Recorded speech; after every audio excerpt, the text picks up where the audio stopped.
নমস্কার বন্ধুরা, আমার গল্প বলা কাজ ইউটিউব চ্যানেলে আপনাদের সকলকে স্বাগত। আজ আপনাদের পড়ে শোনাব শ্রী উপেন্দ্রনাথ গঙ্গোপাধ্যায় রচিত টোপ। গল্পটি নেওয়া হয়েছে উপেন্দ্রনাথ গঙ্গোপাধ্যায়ের রচনা সমগ্র এই বইটি থেকে। শুরু হচ্ছে আজকের গল্প টোপ।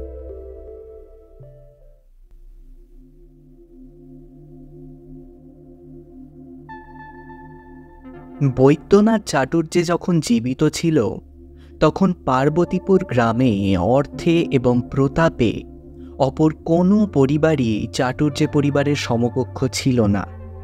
বৈদ্যনাথ কলকাতায় ইংরেজ বণিকের আপিসে গুদামবাবু হিসাবে কাজ করত। বেতন পেত মাসিক 30 টাকা। কিন্তু দেশে এলেই একটা না একটা এমন কিছু কাজ সে করে যেত যার মধ্যে মাসিক 30 টাকার কোনো পরিচয়ই থাকতো না। থাকতো যে টাকার, লোকে বলতো বৈদ্যনাথ সে টাকা তার আপিস থেকেই উপার্জন করে, কিন্তু তার জন্য আপিসের কেশিয়ারকে রসিদ লিখে দিতে হয় না। অংশীদারদের লাভের ভাঁড় ফুটো করে মালগুদামেই তার উৎপত্তি এবং মাস্তুত ভাইদের সাহচর্যে নিরাপদই তার গতি। নিন্দুকেরা বলতো যে অধর্মের অর্থ স্থায়ী হবে না, দেখতে দেখতে তা নাকি কর্পূরের মতো উবে যাবে। কিন্তু এ অভিশাপ অন্তত বৈদ্যনাথের জীবদ্দশায় কখনো ফলেনি।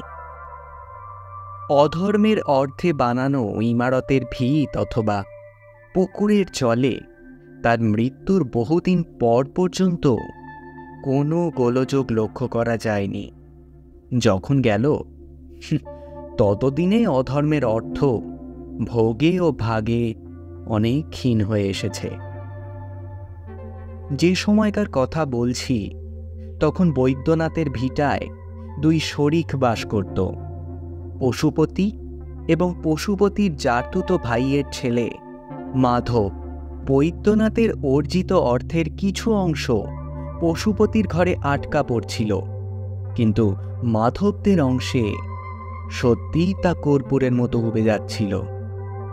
অধর্মের দণ্ডভোগ করতে হচ্ছিল 16 আনা তাদেরই, কিন্তু এই পাপস্খলনের পুণ্যে মাধব যে দেবতাকে প্রসন্ন করতে সমর্থ হয়েছিল তিনি বাগীশ্বরী। তাঁরই প্রসাদে সে একদিন MA পাশ করে একটা সোনার মেডেল নিয়ে বাড়ি ফিরে এলো। পশুপতি সেই মেডেলটা হাতে নিয়ে লুফে লুফে তার ওজন পরীক্ষা করে বলল, গালালে 1.5 ভরি সোনাও হবে না। শীতকালে 1 মাস গুড় চালান দিলে এমন 4খানা মেডেল কামিয়ে নেওয়াই যায়।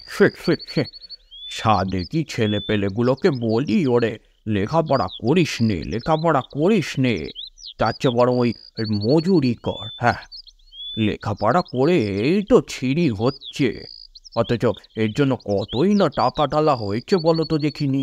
বলে যাকে বলে একেবারে টাকার ছাত্র। বলে পাশের তারিণী ভট্টাচার্যের দিকে চেয়ে একচোট ফিকে হাসি হেসে নিল।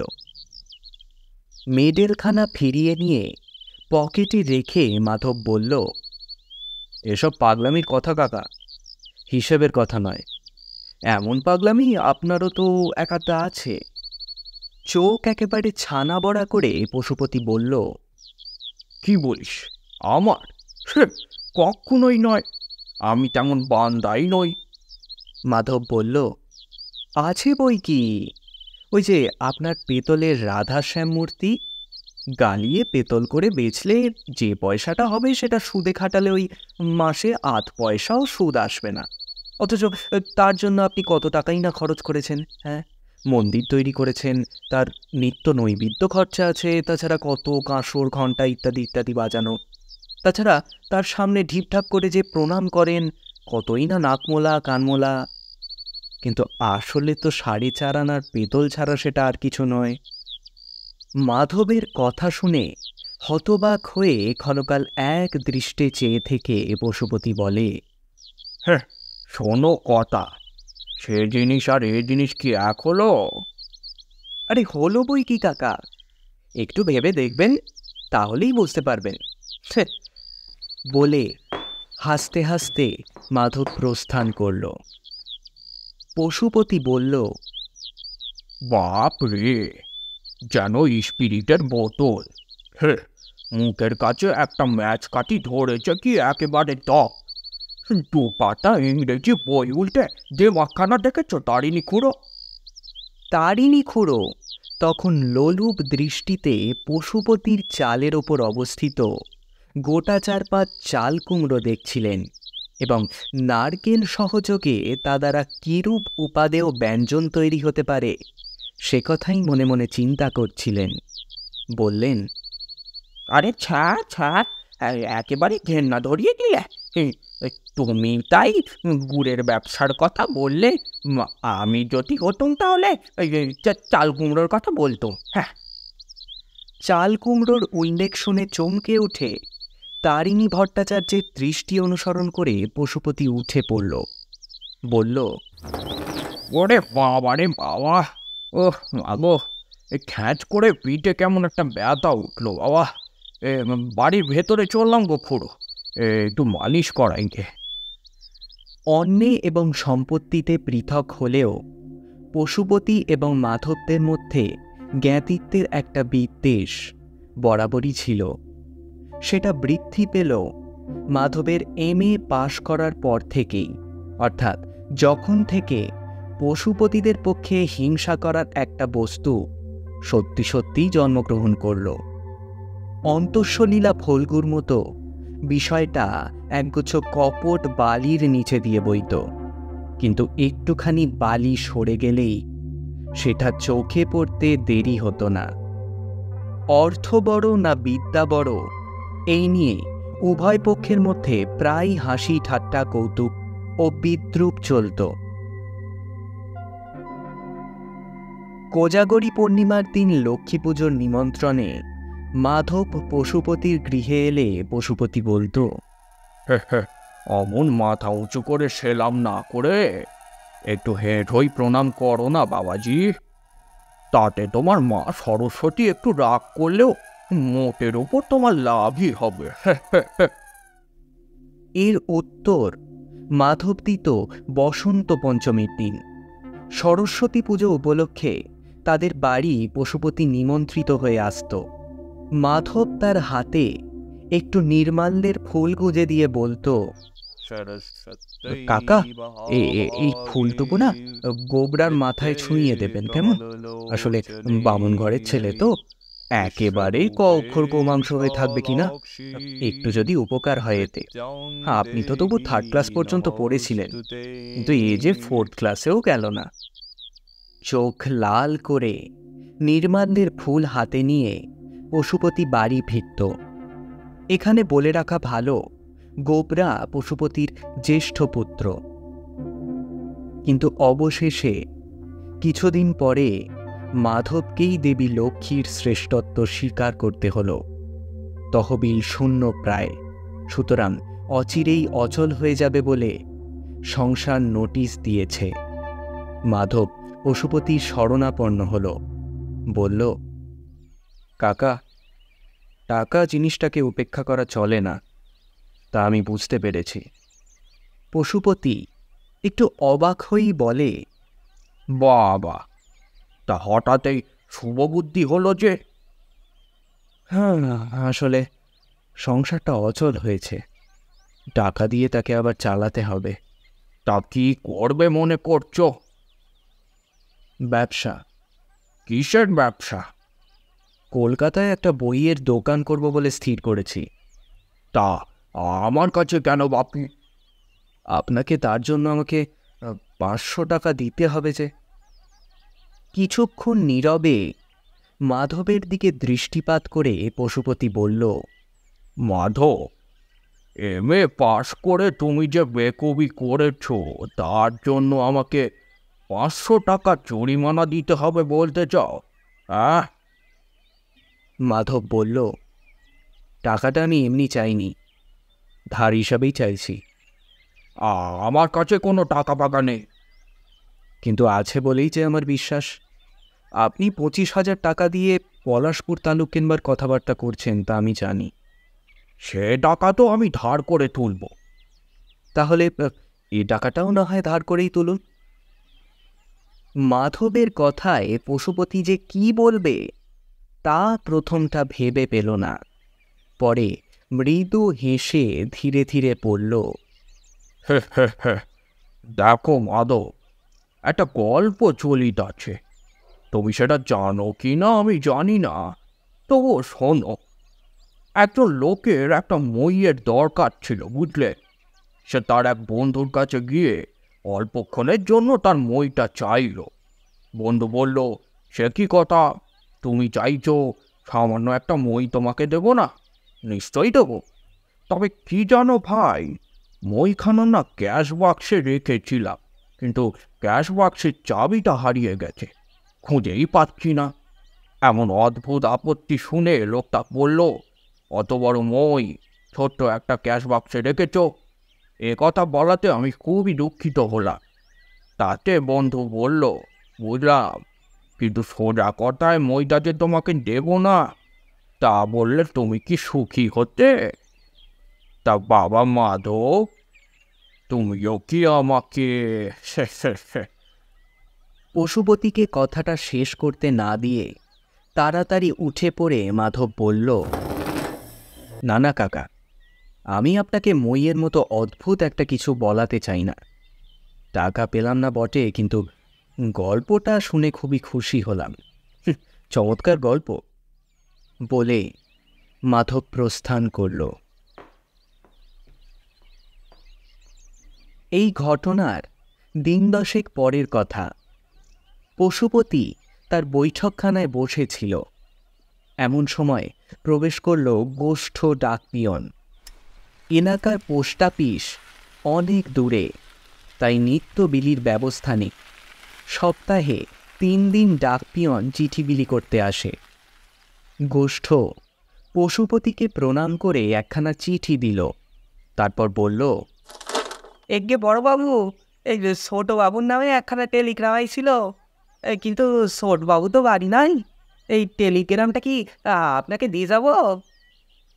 কৌতূহলে লাফিয়ে উঠল সে। মাধবের নামে টেলিগ্রাম? তবে চাকরি বাকরি পেল নাকি? তেমন বড় চাকরি হলে মুখে যে একেবারে চুনকালি পড়বে।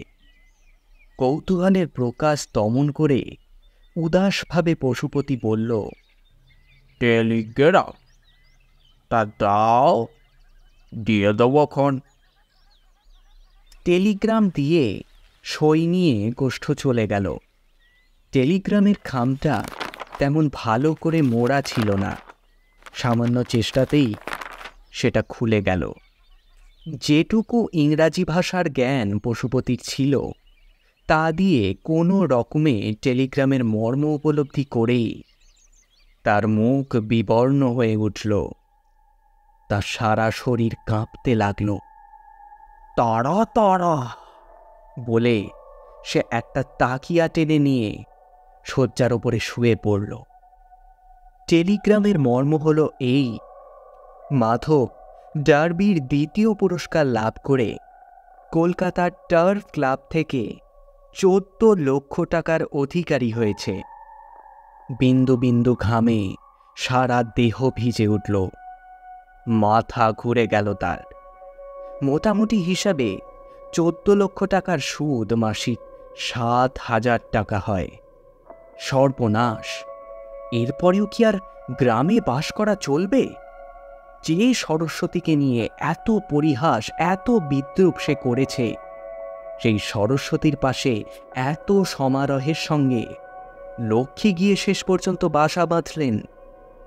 এখন ঠাট্টা বিদ্রূপ ও পক্ষ থেকেই যে আসতে আরম্ভ করবে। না না, এ যে গ্রাম ছাড়া না করেই ছাড়ল না। আঘাতের প্রথম চোটটা কেটে গেলে পশুপতি অমঙ্গলের মধ্যে থেকেও মঙ্গল টেনে বার করা যায় কিনা সেই চিন্তাই করতে লাগল। বিপদের মধ্যে যে সম্পদের পথ খুঁজে বার করতে পারে, সেই হলো বুদ্ধিমান। ঘরই যদি পুড়ল তো সেই ছাই খেতে ফেলতে পারলে তবুও তো সারের কাজ করবে। ভাবতে ভাবতে হঠাৎ মনে পড়ল তার পলাশপুর তালুকের কথা। ঘর থেকে বার না করে মাধবের কাছ থেকে যদি ওই 25,000 টাকাটা জোগাড় করা যায়, তাহলেও দুঃখ সাগরে একটা ছোটখাটো দ্বীপে গিয়ে ওঠা যেতে পারে। মাধব এমনিতে ছেলে ভালো, মুখটা একটু খোলা, কিন্তু মনটা তেমনই উদার। ধার বলে চাইলে 14 লক্ষের ভেতর থেকে 25,000 না দিয়ে ও থাকতে পারবে না। তারপর সে ধার যে শোধ করে তার নাম পশুপতি চাটুর্যে নয়। কিন্তু এই কয়েকদিন আগে মাধব যে তার কাছ থেকে 500 টাকা ধার চাইতে এসে তাড়না খেয়ে ফিরে গিয়েছিল, তার কি করা যায়? একটু ভাবতেই তার বুদ্ধি খুলে গেল। পাশের বাড়িতে মাধবের গলার আওয়াজ শোনা যাচ্ছিল। কয়েকদিন আগে ডিক্রিজারির একটা টাকা আদায় হয়ে এসেছে, 1200 টাকা। এখনো সে টাকাটা খাটাবার ব্যবস্থা হয়ে ওঠেনি। সেই 1200 টাকা থেকে 1000 টাকার নোট একটা পুটুলিতে বেঁধে পশুপতি উঠে পড়ল। টোপ ফেলতে কিপটেমি করলে বড় মাছ ছিপে উঠবে কেন? বিশেষ করে যে মাছ একবার তাড়া খেয়ে পালিয়েছে, তাকে ধরবার টোপ একটু বড় করেই ফেলতে হবে। মাধব তখন তার বৈঠকখানায় বসেছিল। পশুপতিকে দেখে সে উঠে দাঁড়াল। আসুন কাকা, ভেতরে আসুন। একটা চেয়ারে বসে পশুপতি বলল, এমএ পাশ করে তুমি খুব বিদ্বান হয়েছ, তা আমি স্বীকার করি মাধব, কিন্তু আমার পরীক্ষায় তুমি ডাহা ফেল করেছ, বুঝেছ? বিস্ময়ের সাথে মাধব বলল, আপনার পরীক্ষা? কি পরীক্ষা? আপনার কথা আমি ঠিক বুঝতে পারছি না, কি হয়েছে একটু বলবেন কাকা? পশুপতির মুখে মৃদু চাপা হাসি ফুটে উঠল। বলল, আন্দাজ করো দেখি, কেমন তুমি পণ্ডিত হয়েছ। আন্দাজ? কি মুশকিল, কোনো আন্দাজই করতে পারছি না যে। পশুপতির নিঃশব্দ হাসি হাওয়ার মধ্যে ছড়িয়ে পড়ল। বলল, তা আমার কাছে 500 টাকার জন্য যে গিয়েছিলে, কিন্তু একবার তাড়া খেয়ে তো আর গেলে না। আবার কি করতে যাব? আপনি তো বললেন যে আপনি টাকা দিতে পারবেন না। পশুপতি আবার হাসতে লাগল। বলল, আরে ওইখানেই তো তোমার পরীক্ষে। ভাবলাম ব্যবসা করতে চলেছ, কীরকম নাচরবান্দার স্বভাব একবার যাচাই করে দেখি। কিন্তু পরীক্ষায় যে টিকলে না বাবাজি। আরে বাবা, যা দিনকাল পড়েছে, কেউ কি কিছু দেওয়ার জন্য হাত বাড়িয়ে বসে আছে নাকি? একেবারে কেড়ে নিতে হয়। সাধ্য সাধনা, কাকুতি মিনতি, এমনকি ছল চাতুরি করে ছিনিয়ে নিতে হয়। ব্যবসার বাজারে সকলেই তো মুখে না নিয়ে বসে আছে। সেই না বাক্যটিকে হ্যাঁ করাতে পারলে তবেই তো লাভের বাক্স দেখতে দেখতে ভারী হয়ে উঠবে নাকি? হ্যাঁ, আমি তো শেষ পর্যন্ত দেবই, কিন্তু সকলেই তো তোমার কাকা নয় যে একবার চাইলেই দিয়ে দেবে। কি বলো? ব্যবসা করতে চলেছ, এই শিক্ষাটা মনে রেখো, নাছোড়বান্দা হতেই হবে, না হলেই বিপদ। মাধব নীরবে কিছুক্ষণ পশুপতির দিকে চেয়ে বলল, কাকা, টাকাটা কি আপনি সত্যি সত্যি আমাকে দেবেন বলে মনে করেছেন? করেছি, কিন্তু আজ নয়, সেই দিনই করেছিলাম। তুমি যে লেখাপড়া শেষ করে 1 বছর বেকার হয়ে ঘরে বসে আছো, তার জন্য কি আমার মনে কোনো চিন্তা নেই বলে মনে করো? টাকাটা আমি এনেছি, কিন্তু 500 নয়, পুরোপুরি 1000। ব্যবসা যখন করবে বলে স্থির করেছো, তখন খাটো করে করো না। তুমি বিদ্বান, চরিত্রবান, তোমার হাতে টাকা নষ্ট হবে না সে কথা আমি জানি। বলে পাঞ্জাবির ভেতর থেকে পট্টিটা বার করে সেখান থেকে গুনে গুনে 10খানা 100 টাকার নোট মাধবের মুখের সামনে রেখে বলল, নাও নাও, চটপট তুলে ফেলো, আর শুভস্য শীঘ্র, আজই কাজে লেগে পড়ো। নোট সত্যি, সে সম্পর্কে পশুপতির যা মন্তব্য তার মধ্যে অর্থের গোলযোগ বিন্দু মাত্র নেই। কিন্তু তাও মাধব বিহুবল কণ্ঠে বলে, কিন্তু কাকা, আমি তো সত্যি কিছু বুঝতে পারছি না।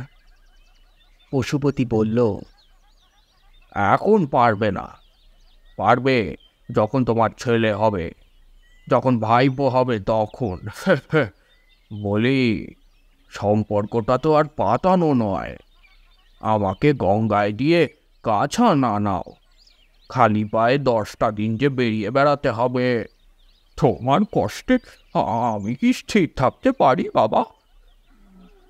পারা হয়তো উচিত নয়, কিন্তু সে পক্ষে পূর্ব ইতিহাসটা এমন অসন্তোষজনক যে সহসা সায় দিতেও বেশ লজ্জা বোধ করে।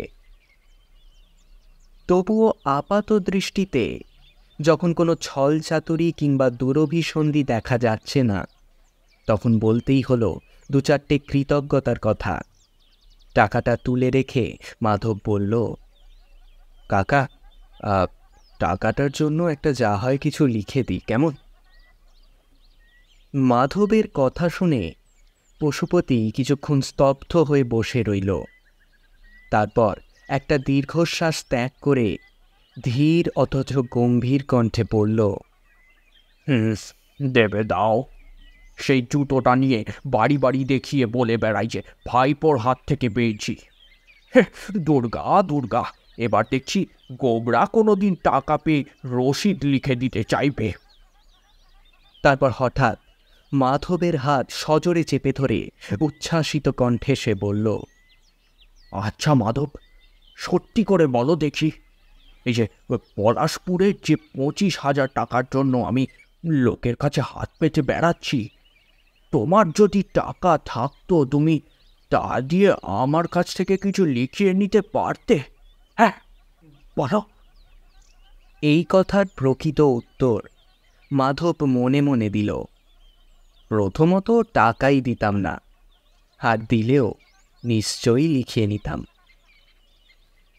কিন্তু 25,000 টাকার উদাহরণটা যখন সম্পূর্ণ অলীক এবং কাল্পনিক, এবং সদ্য পাওয়া 1000 টাকাটা যখন বাস্তব বলেই মনে হচ্ছে, তখন পশুপতির প্রশ্নের উত্তরটাও অলীক হলে খুব একটা অন্যায় হবে না মনে করে সে বলল, খেপেছেন নাকি? কি যে বলেন কাকা, কখনোই নয়। তবে বাপু তুমি বা খেপেছ কেন? বলে উচ্চ হাস্য করে পশুপতি উঠে পড়ল, বলল, সৌভাষ্য শীঘ্রং, আজই তুমি কলকাতায় রওনা দাও। আরও একটি শাস্ত্রবাক্য স্মরণ করে মাধব মনে মনে বলল, তার বলতে বহুবশ্চ বিক না, কি জানি হঠাৎ মতি পরিবর্তন হয়ে যদি টাকা ফেরত চায়, কাজেই সান্নিধ্য বর্জন করাই শ্রেয়। বাড়ি ফিরতে ফিরতে পশুপতির মনটা একবার করকর করে উঠল। হাজার হাজার টাকা একেবারে শত্রুর হাতে দিয়ে এলাম। কিন্তু পরক্ষণেই টোপের উদাহরণটা মনে পড়ল, না ফেললে উঠবেই বা কেন? টেলিগ্রামের রসিদে পশুপতি তারিখ দিয়েছিল ঠিকই, কিন্তু সময় দেয়নি। মনে মনে সে স্থির করে রাখল, মাধব কলকাতায় রওনা হলেই টেলিগ্রামটা ওদের বাড়িতে পাঠিয়ে দেবে। তাহলে পরে এ কথা বলাও চলবে না যে মাধবকে টাকা দেওয়ার পর সে টেলিগ্রামটা সই করে নিয়েছিল। বলা বাহুল্য, মাধব সেই দিন দুপুরবেলায় কলকাতায় রওনা হয়ে গেল। 7 দিন আগে গোবরা কলকাতায় গিয়েছিল। দিন 3 পরে সে ফিরে এলো। দুপুরবেলা পশুপতি মধ্যাহ্ন ভোজন করছিল। স্ত্রী জ্ঞানদাবালা তার কাছে এসে বলল, হ্যাঁ গো, তুমি যে বলেছিলে মাধব ব্যবসা করতে কলকাতা গেছে, ব্যবসা না ছাই, আমার গোবরা ওকে জব্দ করে কলকাতা পাঠিয়েছে। জ্ঞানদাবালার প্রতি তীক্ষ্ণ দৃষ্টিপাত করে পশুপতি বলল, সে কিরকম? পাশের ঘরেই গোবর্ধন ছিল। হাসতে হাসতে বেরিয়ে এসে সে বলল, সেবারই মজা হইছে বাবা। 10 টাকা দিয়ে একটা লটারির টিকিট কিনে মাধবদা বাড়ি রাজাউদ্দিন মারত। 20 লাখ পাবো, আবার বলতো 30 লাখ পাবো। হেন করবো তেন করবো। কলকাতা গিয়ে সতীশ মামাকে দিয়ে লিখিয়ে দিয়েছি। একটা মিথ্যে টেলিগ্রাম ঠুকে লিখেছে যে 14 লাখ টাকা পেয়েছে।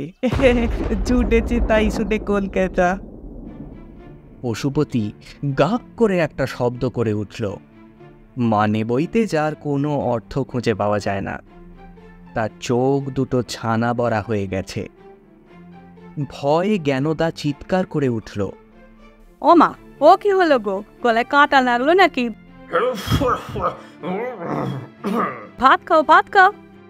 পশুপতি ধমকে উঠে পড়ল, থামো থামো, কাঁটা নয়, তোমার গুণধর পুত্তুর একেবারে আমায় বাঁশ দিয়েছে। তারপর গোবরার দিকে দৃষ্টিপাত করে বলল, ওরে স্টুপিড, তোরে দুর্মতি কেন হয়েছিল রে? একেবারে সর্বনাশ করে দিলি তো। শুনে গোবরার হঠাৎ রাগ হয়ে গেল। সে বলল, ভালো হবে না বলছি বাবা। শুধু শুধু আমাকে স্টুপিড স্টুপিড করবে না তো? ভয়ার্ত মুখে জ্ঞানদা বলল, ও গো, বকাবকি এখন রাখো, কি হয়েছে আগে বলো দেখি চান। 10-15 মিনিট পর খণ্ড খণ্ডভাবে এই কাহিনীটা শেষ হবার পর জ্ঞানদা বলল, ভারী দম দিয়ে টাকাটা বের করে নেছে তো। দম দিতে গিয়েছিল তো বাবাই, এখন নিজে বেকুব হয়ে গেছে। বললে আবার রাগ করবে, কিন্তু স্টুপিড তো নিজে। পরে টেলিগ্রাম চুরি করে খুললো কেন? না খুললে তো এই ব্যাপারটাই হতো না। কথাটা গোবরার মুখ থেকে বের হলেও এর মধ্যে যে যুক্তি ছিল তার বিরুদ্ধে সহসা পশুপতি অথবা জ্ঞানদা কেউই কোনো কথা বলতে পারল না। পশুপতি উঠে দাঁড়াতেই জ্ঞানদা ব্যস্ত হয়ে বলল, ও মা, এ কি খাবে না? মুখ বিকৃত করে পশুপতি বলল, উনুন থেকে খানিকটা ছাইয়ে রে দাও, তাই খাই। হাত মুখ ধুয়ে পশুপতি একেবারে বিছানায় গিয়ে পড়ল। বিছানায় শুয়ে টোপের উপমাটা আরেকবার তার মনে পড়ল। উঠল বটে, কিন্তু মাছ তো নয়, কচ্ছপও নয়, কাঁকড়াও নয়, একেবারে কাঁকড়া বিছে। জ্বলুনিতে প্রাণ যায় যায়। সেই দিনই বিকেল 4টের সময় দেখা গেল পশুপতি আর গোবর্ধন বাপ বেটায় মিলে হন হন করে 7 মাইল দূরে রেল স্টেশনের দিকে চলছে। উভয়ের মনে একই আশঙ্কা। এতক্ষণে বোধহয় মাধবটা আলমারি আর বই কিনে দোকান সাজিয়ে বসল।